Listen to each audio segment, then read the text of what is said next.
Bonjour à vous, bienvenue à l'Université numérique de La Réunion pour une nouvelle causerie du sport en ma compagnie avec le célèbre, l'emblématique Didier Roustan qui va nous parler de sa trajectoire et qui va nous raconter un peu ce qu'il dit dans ce magnifique ouvrage que je vous recommande, Puzzle. Salut Didier. Salut Salim. Alors dans le premier épisode, on a parlé un petit peu de tes premiers contacts avec le football, tes souvenirs d'enfance, ton aventure à TF1 et surtout de ta rencontre avec Diego Armando Maradona, el pibe de oro. Tu nous as brièvement mentionné la figure d'Eric Cantona et ça tombe bien puisque c'est ma question suivante. Je sais que tu es très ami avec The King. Qu'est-ce que tu peux nous en dire? Ben, en dire que c'est quelqu'un qui sort vraiment de l'ordinaire, de quelqu'un de profondément artiste, comme il l'a prouvé après sa carrière. Je suis allé le voir il y a 6-7 mois en train de chanter sur une scène accompagné du musicien et ça se tient, quoi. Enfin, je veux dire, j'ai passé vraiment un bon moment. Il m'a encore étonné. Et c'est une personne...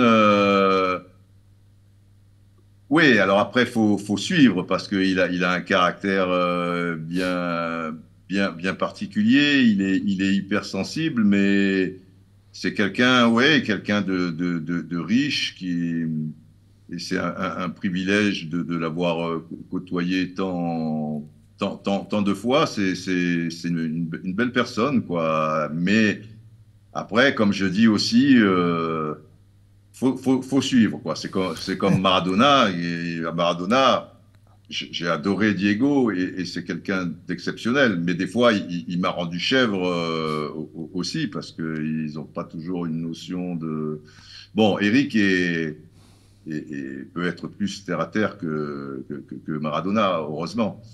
Mais on a vécu des choses, notamment une Coupe du Monde qu'on a commentée ensemble 94, épique, avec des moments forts et des moments délicats. J'explique dans le livre, peu de temps avant la finale de la Coupe du Monde, où on a une confrontation un peu chaude que j'arrive à désamorcer. Mais non, c'est quelqu'un de très généreux et qui est formidable, quoi. Alors Didier, on va parler d'un autre footballeur français que tu connais bien, Mhm. Michel Platini. C'est une Ouais. connaissance qui t'est proche. Parle-nous également du joueur qu'il a été et de l'homme que tu connais.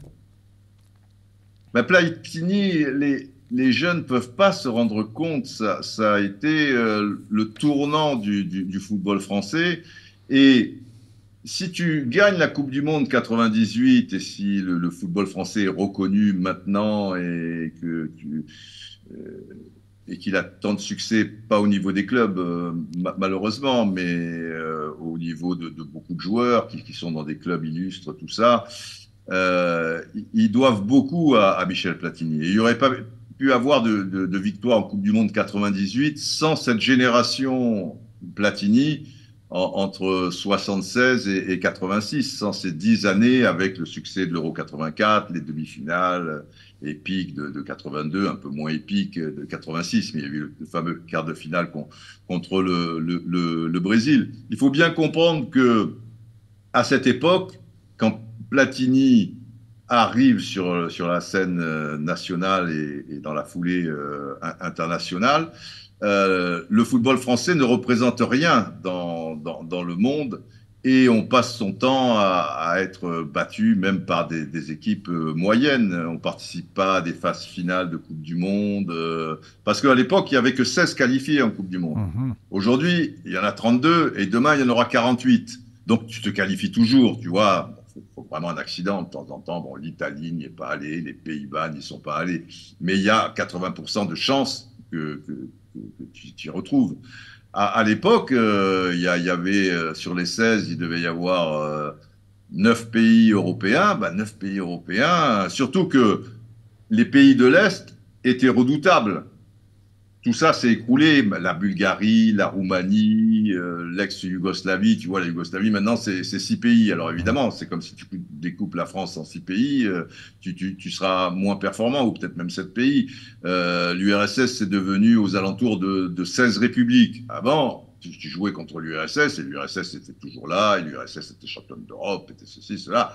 Euh, donc Platini, ce sont d'abord les Verts de Saint-Étienne qui donnent un espoir un peu au football français parce qu'on va assez loin en Coupe d'Europe, demi-finale 75, finale 76. Et en plus, nous, on était footballeurs français toujours reconnus pour ayant une belle technique, d'accord, mais pas de mental. Ce qui fait qu'on était un peu les champions du monde des matchs amicaux. Parce que les matchs amicaux, les équipes en face, ils ne jouaient pas à leur vie. Et nous, on pouvait s'exprimer. Et du coup, on pouvait, dans ces matchs amicaux, battre des grandes nations de football. Dès que ça devenait sérieux et que ça tournait pas tout à fait très bien sur le terrain, quoi, qu'il y avait une petite pierre, un petit caillou dans la chaussure, mentalement, on s'écroulait. Et Saint-Étienne, non seulement est allé loin en Coupe d'Europe des clubs champions, mais en plus a renversé des montagnes mentalement. Contre Hajduk Split, contre le PSV Eindhoven, contre Dynamo Kiev, etc., etc. Donc, ils ont montré le chemin, et sur ce arrive le génie, l'un des meilleurs joueurs du monde, et même il sera le meilleur joueur du monde sur 2, 3, 4 saisons, Michel Platini. Et là, tout bascule. Les gens, Platini, c'était un phénomène, quoi. À l'époque, on est avant l'arrêt Bosman, donc les clubs ne peuvent avoir que 2, voire maximum 3 étrangers, mais au départ, c'est 2. Quand il arrive en Italie, Platini, c'est 2 étrangers. Et il arrive, par exemple, à la Juventus, jamais des joueurs français allaient à l'étranger. C'était pas possible. Il y en avait eu quelques-uns, Didier Six, Gilbert Gress en Allemagne, tout ça, Lucien Muller, Barcelone, mais c'était pas des monstres pour autant ou les meilleurs de leur championnat. Platini, faut se rendre compte, il va à la Juventus, qui a dans ses rangs, ils viennent d'avoir 6 champions du monde. Ils viennent de gagner la Coupe du Monde 82, les Zoff, Chirea, Cabrini, Gentile, Tardelli, ça fait 5, et Paolo Rossi, 6. Et arrive Platini. Et Platini va être le meilleur joueur de cette équipe, va être le patron de cette équipe, et va même être 3 fois meilleur buteur consécutivement du championnat d'Italie. Donc, c'était monstrueux, Platini. Donc, le joueur Platini était un génie, quoi. Mais il n'aura jamais l'aura d'un Maradona qui est plus qu'un footballeur. Voilà. Et d'ailleurs, c'était très bien que Platini aille à la Juventus et que Maradona, Naples était fait pour lui, quoi. Voilà. C'était deux mariages qui collaient parfaitement. Après, le Platini du quotidien, comme tous les champions, c'était quelqu'un d'assez compliqué, professionnellement, enfin, avec lui. Mais il faut dire aussi qu'à cette époque-là, le joueur portait tout sur ses épaules. Si l'équipe de France perdait, c'était la faute de Platini. Et Platini en prenait plein la tête, alors que la presse était peut-être moins curieuse qu'aujourd'hui, moins dure, mais elle s'acharnait sur le champion. Il y avait le revers de la médaille, ce qui n'est plus le cas aujourd'hui. Mbappé, par exemple, prenons un champion en qui on a beaucoup d'expérience, et le PSG a tout fait pour mettre Mbappé et accepter aussi ses caprices, etc. Ça, c'est autre chose. Si Mbappé passe à côté d'un match, et en Ligue des Champions, il est passé à côté d'un paquet de matchs, et notamment la grande déception contre le Borussia Dortmund. Ben, ça passe. La presse va même le protéger quelque part, parce que les supporters, eux, ils vont moins apprécier. Mais si ça avait été il y a 20 ans, il se faisait massacrer. Moi, je me souviens de Platini, avec tout ce qu'il a amené au football français. En 81, ça faisait 4 ans qu'il était quand même en équipe nationale. Grâce à lui, on était retourné en phase finale de Coupe du Monde 78 en Argentine. L'équipe de France était reconnue, etc. On connaissait son talent.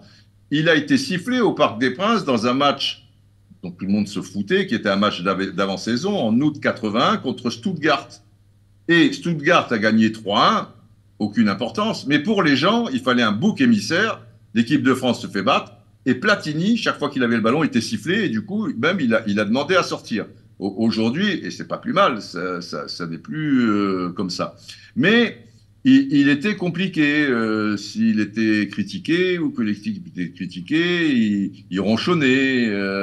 De temps à autre, il parlait plus à la presse. Bon, tout le monde l'aimait bien, il avait des bons rapports, mais de temps en temps, il était un peu bougon. Pas toujours facile, mais une bonne personne. Hein, je veux dire, quelqu'un de très sympa. On a bien rigolé. Et je suis toujours en contact avec lui à l'occasion, comme ça, et on s'apprécie mutuellement. Il y a pas de problème.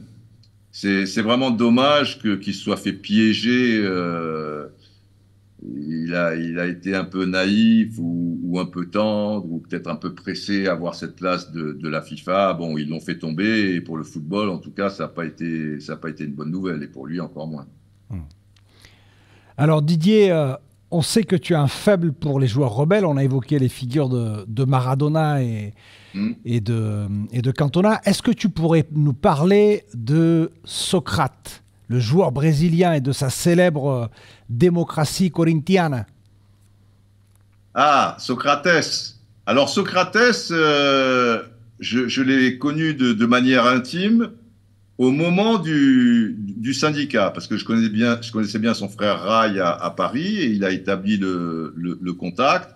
Je l'ai fait venir à plusieurs réunions de l'AIFP, puisque le nom du syndicat s'appelait AIFP, Association internationale footballeurs professionnels, en Europe, notamment à Barcelone. Et on a passé une nuit épique, tous les deux à discuter, à Ribeirão Preto, qui se trouve, c'est là où il habitait, à 2-3 heures de route, et une route, alors, un enfer, de Sao Paulo. Et c'était quelqu'un, bon, aussi hors norme, avec une grande conscience politique, un joueur merveilleux, parce que tout relâché, roi de la talonnade, un QI football, bon, et puis quelqu'un de très intelligent. Et la démocratie corinthienne, les gens l'ont connue en France un peu plus tard. Elle date de 81. On en a parlé, bien évidemment, dans le musée des Corinthians. C'était son club, donc, hein, Corinthians de Sao Paulo. Dans le musée qui se trouve à Sao Paulo, que j'ai visité, on donne la part belle à cette époque de la démocratie corinthienne, parce qu'en plus, elle a coïncidé avec un jeu formidable et des résultats formidables pour les Corinthians. Alors, pour faire vite, cette démocratie, le Brésil était sous la dictature, une dictature qui a duré même un peu plus de 20 ans, hein, puisqu'elle a commencé en 64, elle a dû terminer vers la moitié des années 80. Elle a démarré en 81. Alors la dictature commençait un peu à s'essouffler.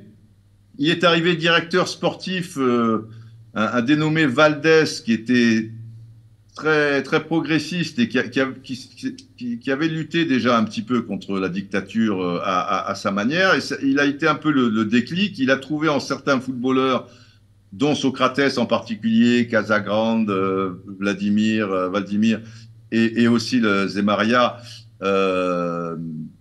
des gens qui étaient portés un petit peu et qui étaient sensibles à tout ça. Et ils ont transformé le club de manière démocratique, et les patrons n'étaient plus les dirigeants, mais les footballeurs. Et chaque fois qu'il y avait une décision à prendre, elle était prise de manière démocratique. Est-ce qu'on fait une mise au vert pour ce match? Il y a 15 joueurs, il y a 10 pour, 5 contre. On va la faire. Est-ce que pour la prime de match, est-ce qu'on la donne aussi? Et petit à petit, toutes les complaisantes du club ont réagi aussi de manière démocratique. Pareil pour est-ce qu'on a besoin de tel joueur, est-ce qu'on prend celui-ci, cela, et Et ça, évidemment, ça s'est su parce que le football est une religion au football, et puis ils ont tout fait aussi pour le faire savoir, histoire de montrer que la meilleure manière de vivre aussi, et c'est l'intérêt de tout le monde, eh ben, c'est de vivre de manière démocratique, pas sous une dictature. Et il m'a expliqué qu'ils avaient eu des pressions des militaires, etc. et tout, mais qu'ils étaient protégés aussi le fait d'être des stars, des vedettes. En 82, par exemple, je te parle de ça, on est en 81, mais en 82, pardon, Socrates, et en 81 déjà, est le capitaine de la Seleção. Donc, si tu mets le capitaine de la Seleção en prison, c'est plus compliqué. Mais en agissant de la sorte, il prenait quand même des risques. Parce que les militaires, à un moment, ils attendaient l'occasion qu'ils n'auront jamais finalement. Et même quand il y a eu...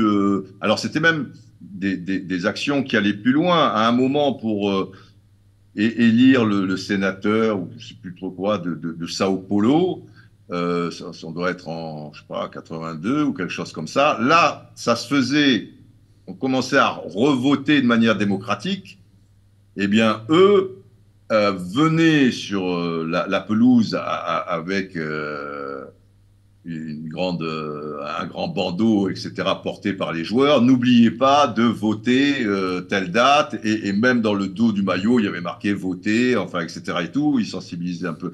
Et tout le pays a été sensible par rapport à cette démocratie corinthienne, comme on l'a appelé. Alors, c'est pas ça qui a fait basculer la dictature, mais ça, à son niveau, ça a joué son rôle aussi. Et c'est quelque chose de merveilleux, parce que les footballeurs ont un pouvoir énorme. Et s'ils s'engageaient socialement, il pourrait y avoir des avancées considérables. Surtout que maintenant, qu'ils sont payés des millions et des millions et des millions, ils pourraient s'engager socialement, mais aider même un petit peu, puisqu'ils sont en contact avec des sponsors, avec des politiques. Mais après, on ne peut pas tout leur demander non plus. Et puis encore une fois, ils ont 25, 27, 28 ans. Et malheureusement, quand on est privilégié, on est un peu dans une bulle, et en dehors de la vraie vie des gens, on ne réalise pas toujours. Et on n'a pas forcément aussi l'entourage qui est ouvert par rapport à ça. C'est là où, en fait, Maradona était fort aussi, parce que Maradona, vouloir créer un syndicat, c'était plus des emmerdes qu'autre chose, parce qu'il avait déjà des problèmes avec la FIFA, et il s'exposait encore plus pour qu'on lui tire dessus, et qu'on dise, voilà, c'est Star, c'est Richard, qu'est-ce qu'ils vont créer un syndicat, ils se prennent pour qui? Mais lui, il s'intéressait à son sport et aux gens qui n'avaient pas les avantages qu'il possédait, quoi. Et comme il te disait, le ballon ne ment pas, quoi. Tu vois, voilà. Polotano, Semancha, etc., etc. Et voilà pour l'histoire de la démocratie corinthienne. Et pour Socrates, qui lui aussi, bon, c'est des gens hors normes, quoi, que tu croises pas à chaque coin de rue. Des bons souvenirs. Des footballeurs engagés. Alors, Ouais. Didier, j'aimerais que tu nous parles d'une figure française qui nous est chère, Aimé Jacquet, puisqu'elle elle nous a procuré un grand bonheur collectif en 98. Qu'est-ce que tu peux nous dire de lui? Alors, Jacquet, bizarrement, je l'ai assez peu connu, même si sur la période en question, les années 80 et un peu plus tard, enfin dans les années 80, il était entraîneur de Bordeaux, Bordeaux qui dominait quand même le championnat de France de manière générale, qui allait assez loin en Coupe d'Europe. Et j'ai pu le croiser comme ça de temps à autre, mais pas de manière intime comme les trois précédents champions dont on a parlé. Je me souviens, il avait un côté vieille France. Je me souviens, il avait un joueur dans son équipe de Bordeaux qui donnait beaucoup de coups, qui s'appelait René Girard, mais qui était méchant. Il était à l'école nîmoise, de Kader Firoud, tout ça et tout, c'était culturel. Et je me souviens d'un match, il y avait un autre joueur qui s'appelait Gernot Rohr, qui était un joueur assez dur. Et d'un match Bordeaux-Saint-Étienne, que j'étais allé couvrir pour Téléfoot, et où ils avaient passé leur temps à essayer de faire mal à Platini. et cassé Platini. Donc, enfin voilà, style de football et d'état d'esprit dont je ne suis pas très friand. Et à un moment, dans mon résumé, j'avais dit, et les pépés flingueurs, voilà, j'avais employé ce terme. Et peu de temps après, je vais à Bordeaux parce que j'avais amené Julien Clerc, qui était un grand fan des supporters de Bordeaux, et j'avais organisé un entraînement léger où Julien Clerc, le chanteur, hein, bien connu en Ouais. France, s'entraînait avec les Girondins de Bordeaux. Et à la fin de l'entraînement, Aimé Jacquet me prend à part et me dit, viens, viens, j'aimerais te parler d'un truc. Je dis, bon, bon. Et il était outré que je parle comme ça de ces joueurs. Mais enfin, je lui ai tenu tête. J'ai dit Pépé Flingueur. Pépé Flingueur, j'ai dit, ils ne sont pas des flingueurs. Dit, vous vous rendez compte, parce que vous voyez Pépé Flingueur et tout. J'ai dit, ouais, mais c'est. Enfin, moi, c'est pas l'idée que j'ai du football. Si vous, ça vous va. Bon, on avait eu un échange, mais parce qu'il était très poli, très correct. Et là aussi, c'est une personne assez droite. Mais on est loin, là on est quand même, on est loin des Platini, enfin Platini, plus on est loin des Socrates quand on a Maradona, quoi. Tu vas pas faire la révolution avec Aimé Jacquet. Par contre, tu sais que c'est quelqu'un d'honnête, euh, de droit, qui a des valeurs, donc c'est pas quelqu'un qui en temps de guerre, si tu veux, donnera le nom du réseau pour avoir 2 tranches de jambon de plus. Mais je suis pas sûr qu'en temps de guerre, ça soit un résistant pour autant, si tu veux, tu vois. Pas par lâcheté, mais peut-être que, voilà, quoi, c'est pas quelqu'un qui est ce qui s'est passé en 98, c'est formidable. On est passé à ça de la catastrophe aussi. Il y a eu un concours de circonstances, mais force est de constater qu'il a bien mené sa barque aussi, que lui, il avait son idée qu'on ne saisissait pas trop sur le moment. Mais à cette époque, là, j'étais pas journaliste, je m'occupais du syndicat mondial. Mais j'ai suivi ça, cette Coupe du Monde, bien évidemment.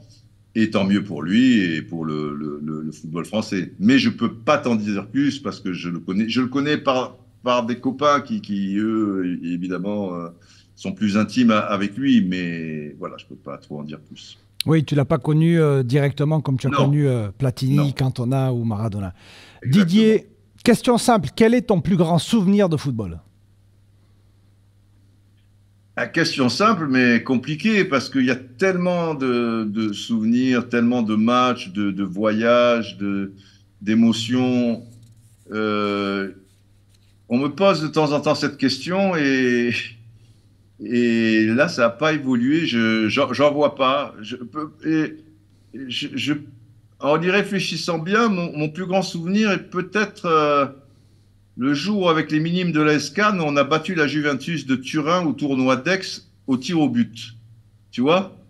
Parce que le football, c'est ça. C'est la plus belle chose aussi, c'est de l'avoir pratiqué. Alors, bon, dans les équipes de jeunes, etc., et pas de manière professionnelle, mais c'est peut-être mon plus beau souvenir parce que c'était complètement fou et voilà, c'était le partage avec des copains. Et tu jouais la Juventus de Turin, là on doit être, tu vois, en 71 ou quelque chose comme ça. Mhm. Et ce que je te disais préalablement, en 71, quand on faisait des tournois internationaux comme ça et qu'on jouait une équipe anglaise, italienne, allemande, espagnole, si c'était un nom comme aussi prestigieux que la Juventus, avant de poser le premier crampon sur la pelouse, disons que moralement, tu étais déjà atteint.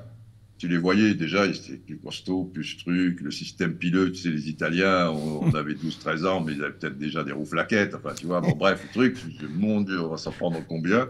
Et on avait fait un partout et on avait gagné au tir au but. Donc ça, c'est peut-être le plus beau souvenir, je sais pas. Après, les autres, c'est difficile d'en sortir plus un qu'un autre, quoi. Alors, question simple et compliquée. Ah. Quelle est la Coupe du Monde qui t'a le plus marqué? Celle qui m'a le plus marqué, je ne l'ai pas faite, si tu veux. C'est la Coupe du Monde 70. Elle m'a marqué parce que le Brésil de Pelé était fantastique, parce que j'avais 12 ans, parce que je vivais ça d'une manière tellement intense. Et j'ai été élevé avec ça, avec le Brésil de Pelé, et après dans la foulée avec l'Ajax de Cruyff. Donc j'ai été marqué au fer rouge par un certain football, si tu veux. Alors, c'est cette Coupe du Monde 70 qui était tous les matchs, voilà, il y avait quelque chose de magique. Après, par rapport à celle que j'ai vécue, puisque je l'ai commentée, etc., j'hésite entre celle de 82 et 86. Parce que 82, le drame, ça serait sans doute celle de 82 si le Brésil, et ça aurait dû être le cas, l'avait emporté. Parce qu'après le Brésil 70, je pense que le Brésil 82, avec justement Socrates, Zico, Falcao, Cerezo, Eder, tout ça, Junior, Leandro, c'était extraordinaire. Et j'ai eu le luxe de pouvoir commenter en plus cette équipe, notamment au stade de la Sarria, en plein Barcelone, qui était le stade de l'Espagnol, avant que le stade soit cassé et qu'ils aillent jouer à Montjuic. Et c'était un stade à l'anglaise, donc on était très proche du terrain. C'était formidable. Et j'ai été marqué par cette défaite contre l'Italie. Après, l'Italie avait une belle équipe, mais c'était cruel. Et ça n'a pas été une bonne chose pour le football, parce qu'à l'époque, le football s'inspirait des Coupes du Monde. Ça veut dire Mhm. on allait suivre le jeu de l'équipe qui avait gagné. Heureusement, ça a changé tout ça. Maintenant, les talons, le maître étalon, c'est plus la Ligue des Champions. Et puis le football se joue maintenant de toutes les façons, de partout pareil. Enfin bon, ça s'est mondialisé tout ça. Alors par rapport à ça, et puis 82, c'est Séville pour l'équipe de France aussi. Mais 86, c'est Maradona, c'est France-Brésil.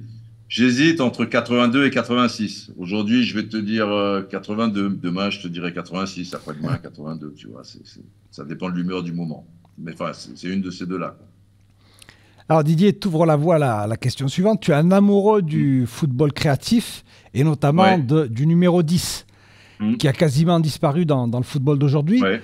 Euh, Quel est le football qui répond, le style de football qui répond le plus à ta sensibilité et qu'est-ce que tu penses de l'évolution du football aujourd'hui? Le football qui correspond le plus, pardon, À tes souhaits. à ma sensibilité, c'est plutôt un football où il y a des joueurs créatifs qui sera plutôt porté sur l'attaque, à une possession de balle et à une volonté voilà, de marquer des buts. Mais maintenant, ce football-là est relativement rare, quoi. Il existe à travers Guardiola et Manchester City, mais c'est un peu poussé à l'extrême. Enfin, quand j'ai vu en tout cas Manchester City et Real Madrid les deux matchs, je trouvais que Manchester City tournait un peu en Mhm. rond, quoi. Tu vois, c'était pas très spectaculaire. Hormis le premier match, il y a eu des moments parce que c'était un petit peu plus ouvert pour les deux équipes. Mais dès que le Real a pris l'avantage et qu'ils se sont mis derrière, alors de toute manière, Manchester City n'avait pas le choix et il y avait peu d'espace. C'était pas évident.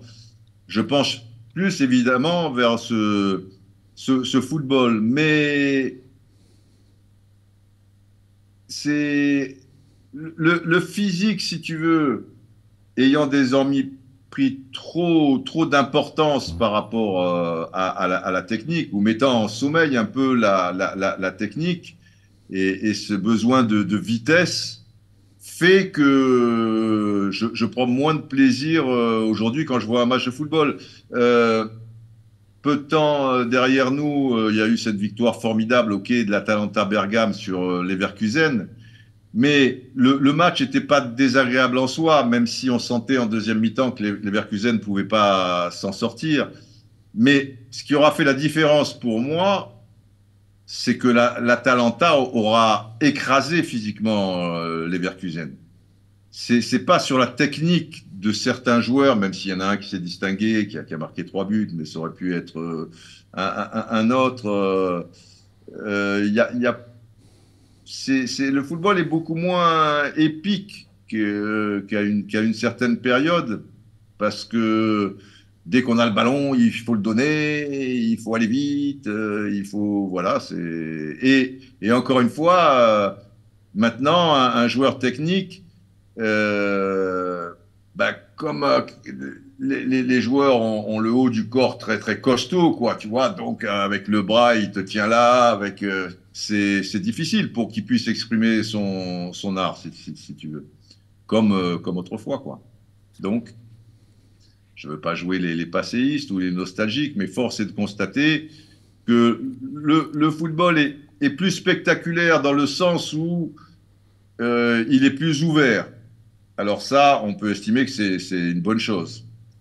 Euh, mais mais il y a moins, il y a plus de joueurs qui courent, qui sont des athlètes, quoi, si tu veux, des sprinteurs, des choses comme ça, que des footballeurs proprement dit, quoi, proprement parlé. Donc, bon, c'est comme ça.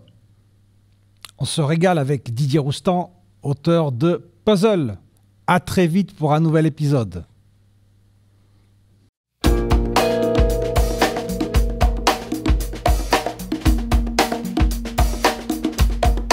Thank you.